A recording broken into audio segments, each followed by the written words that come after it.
Live from downtown Detroit, Local 4 News at 5:30 starts now. The pictures are so disturbing, we had to blur them before showing them to you. A dog hit by a car, abandoned by its owner in a park on Detroit's west side. A group called Rebel Dogs Detroit rescued him and says he'll be okay. But this is part of a bigger problem they see in the city. Megan Wood spoke with the shelter and the city about what's going on and the search for a potential solution. We're here at O'Hare Park, where you can see on a Wednesday afternoon there's not many people here. But earlier this week, someone saw Nipsey Blue tied to a tree with one bloody leg and a note.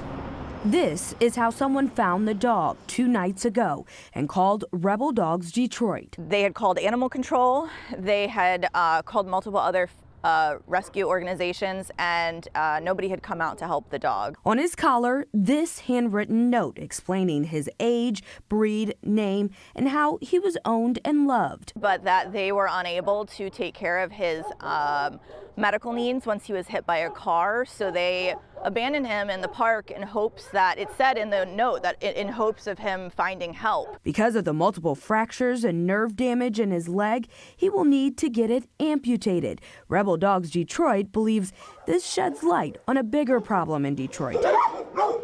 No safe way for people to surrender a dog. A lot of pet owners, we are told over and over again, feel up against a wall like they have no other choice but to abandon their pets in moments like that.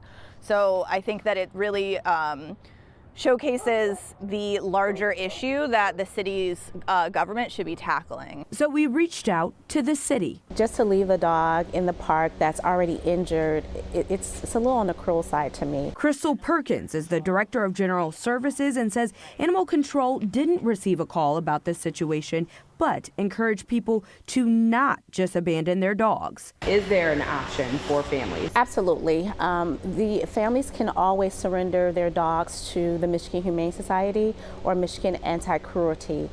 If they call us, we will recommend one of those 2 places. Rebel Dogs Detroit argues that's not the answer. In the meantime, there is work being done for a new Detroit animal control shelter so they can take on more dogs. The current one was only made to hold 84 dogs. Typically we have over 150. So in this facility we will be able to shelter 216 dogs. In Detroit, Megan Woods, Local 4. And that shelter should be finished by April of 2024. Rebel Dogs Detroit says if you are watching and really want to help abandoned dogs, volunteer to be a foster for a rescue near you. They're also collecting funds for Nipsey Blue, now known as Lux's surgery.